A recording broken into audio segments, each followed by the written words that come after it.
Okay guys, so today is day 1. We are going to be learning about the structure of an atom.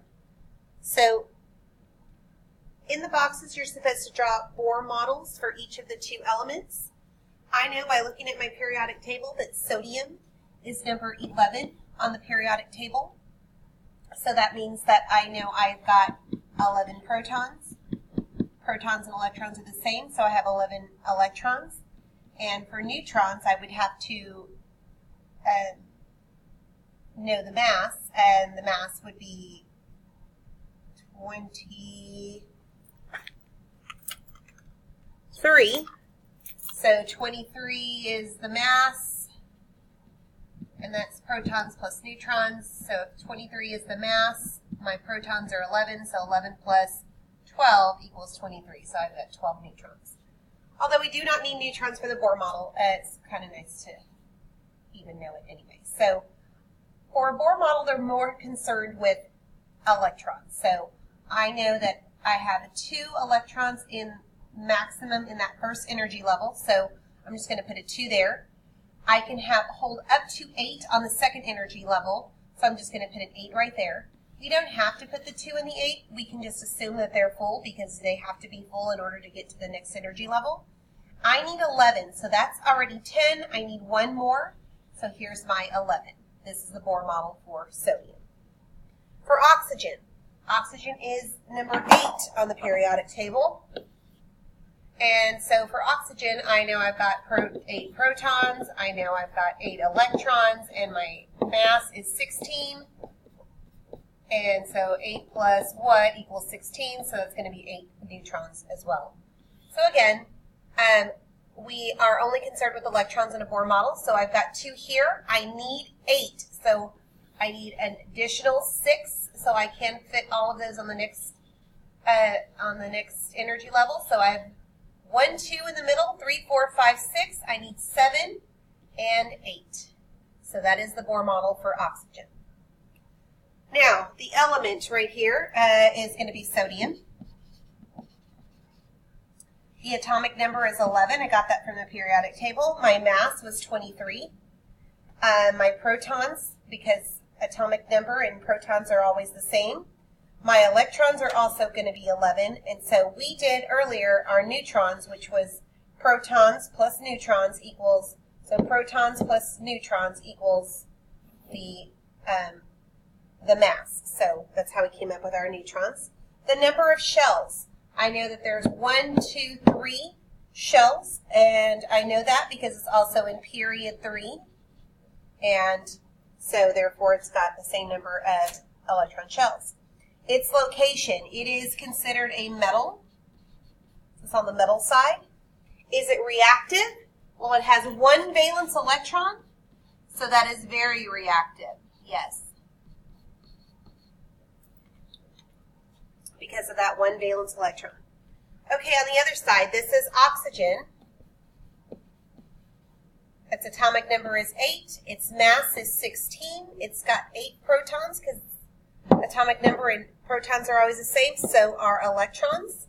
Also 8. 16 is the mass. 8 plus what equals 16? Well, that's 8 as well. Number of electron shells, I can count that. It's 2, and it's also in period 2. Its location, it is considered a non-metal, so it's going to be on the right side of the periodic table. And is it reactive? Well, it's got 6. I would say yes. It's got medium reactivity because of its 6 valence electrons. It needs to be, it needs 2 more, so it's not as reactive as sodium because it needed to just give away 1. This one needs to gain 2. Okay, so next we are using the characteristics below to describe the parts of the atom. So I'm just going to go through here and figure out where this goes. So starting at the top, positive charge, that's going to be the protons. So I'm going to put positive charge over here. No charge, that's our neutrons, so no charge. Subatomic particle, well, that's all of them. So I'm just going to, right here, I'm just going to put all next to subatomic particle. Similar mass of a neutron.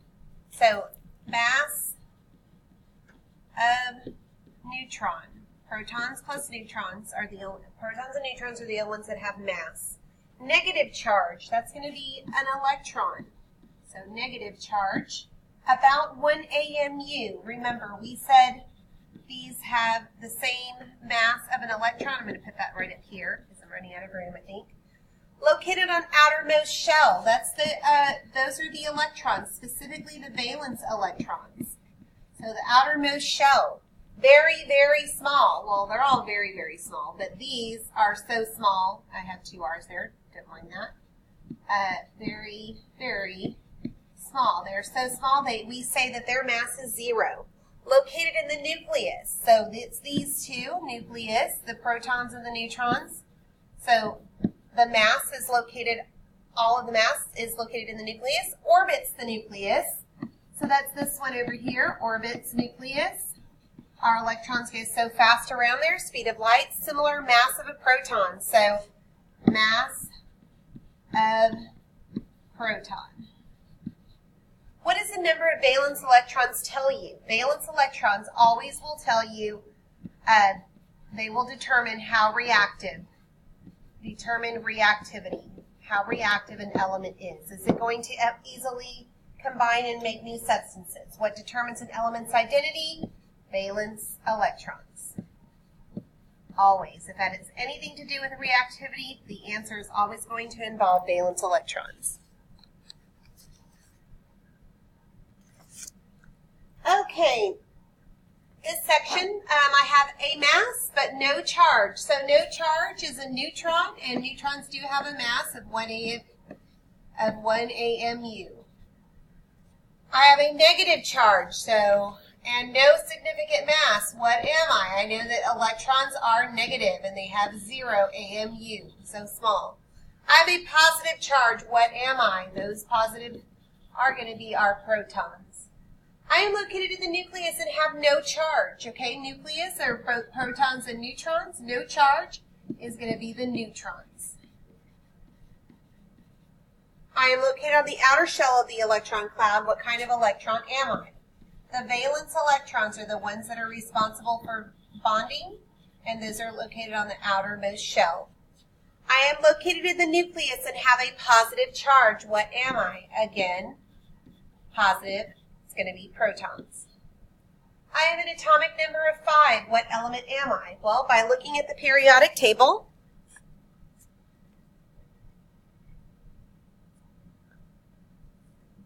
I know here that I have that is going to be boron, because boron is number 5 on the periodic table. So boron.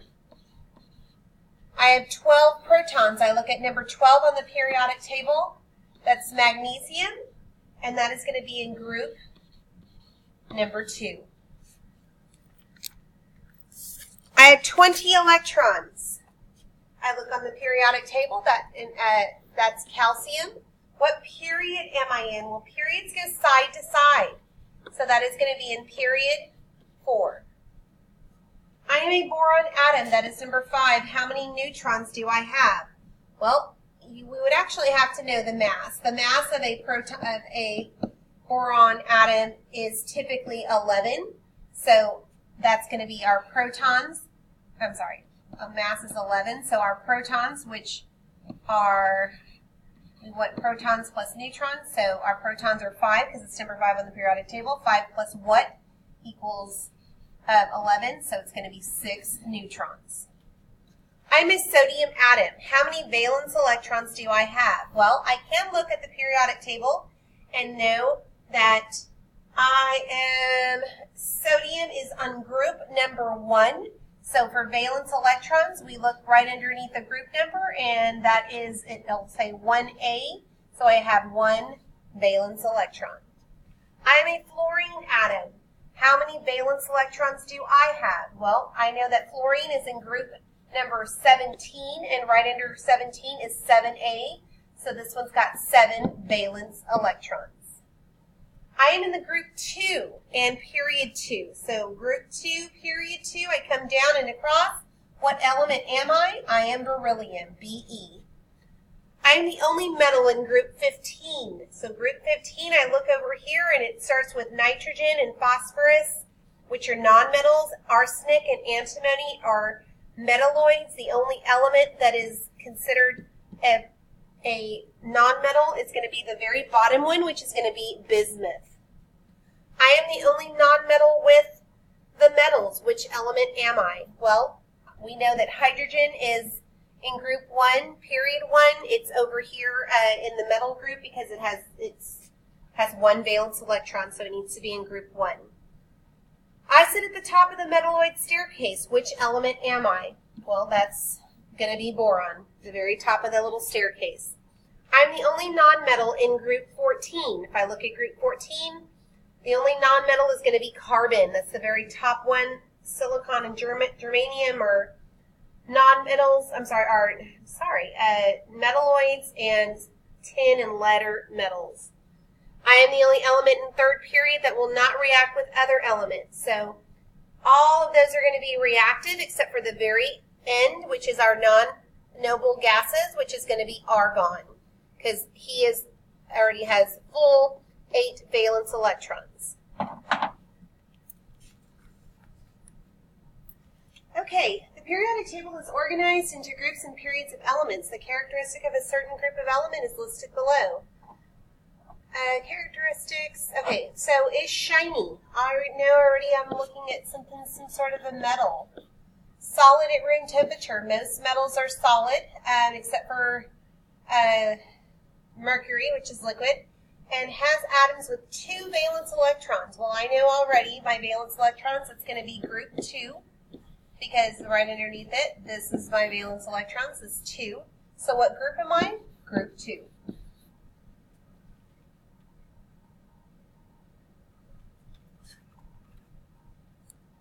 All right, who created the periodic table of elements? So we have Mendeleev is his last name, Demetrius Mendeleev.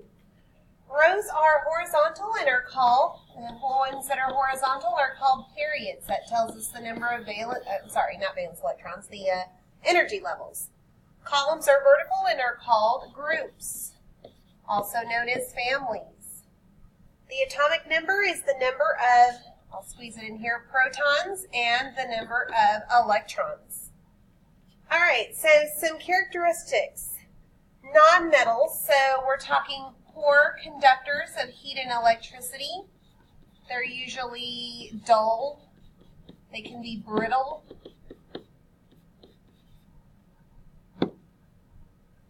And those are on the right-hand side of the periodic table, on this side.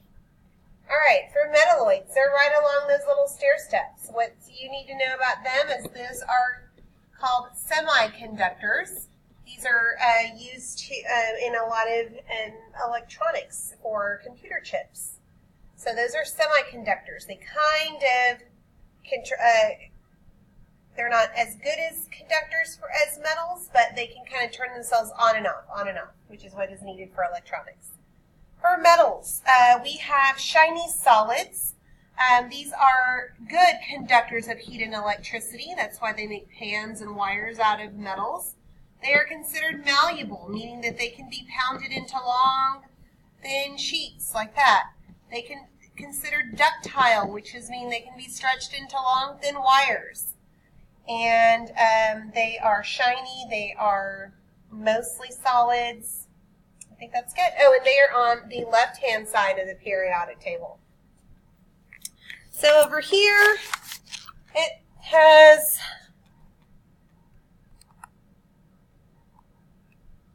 elements are pure substances.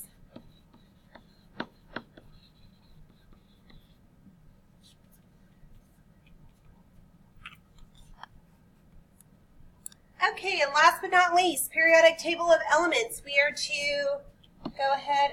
I know these aren't considered my metals because they're on the left-hand side of the periodic table. Along the staircase are my metalloids. And on the right-hand side are my non-metals. An atom of a certain element is 36 protons, 36 electrons, and a mass number of 84. How many